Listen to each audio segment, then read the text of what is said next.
തിരുവനന്തപുരം വാമനപുരം നദിയിൽ കാണാതായ വിദ്യാർത്ഥിയുടെ മൃതദേഹം കണ്ടെത്തി ഷീജ തിരുവനന്തപുരത്തും ചേരുന്നുണ്ട്. ഷീജ, അല്പസമയം മുമ്പായിരുന്നു വിദ്യാർത്ഥിയെ ഈ നദിയിൽ കാണാനില്ല എന്ന വാർത്ത വന്നത്. ജീവൻ രക്ഷിക്കാനായില്ല അല്ലേ?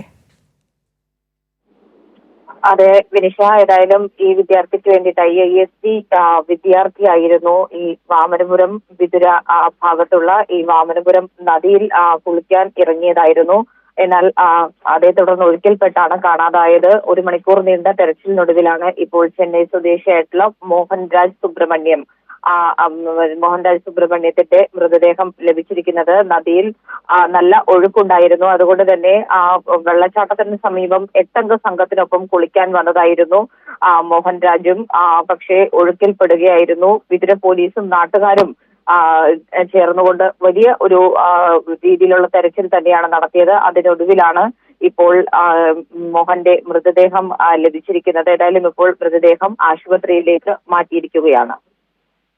ശരി, തിരുവനന്തപുരത്ത് നിന്ന് ഷീജയാണ് വിശദാംശങ്ങൾ പങ്കുവച്ചത്. തിരുവനന്തപുരം വാമനപുരം നദിയിൽ കുളിക്കാനിറങ്ങിയ വിദ്യാർത്ഥി സംഘത്തിലെ ഒരു വിദ്യാർത്ഥി ഒഴുക്കിൽപ്പെടുകയും തുടർന്ന് നടത്തിയ തെരച്ചിലിനൊടുവിൽ ഏകദേശം 1 മണിക്കൂർ നീണ്ട തെരച്ചിലിനൊടുവിൽ ആ വിദ്യാർത്ഥിയുടെ മൃതദേഹം കണ്ടുകിട്ടുകയും ചെയ്തു. ഷീജ വിശദാംശങ്ങൾ പങ്കുവയ്ക്കുകയായിരുന്നു.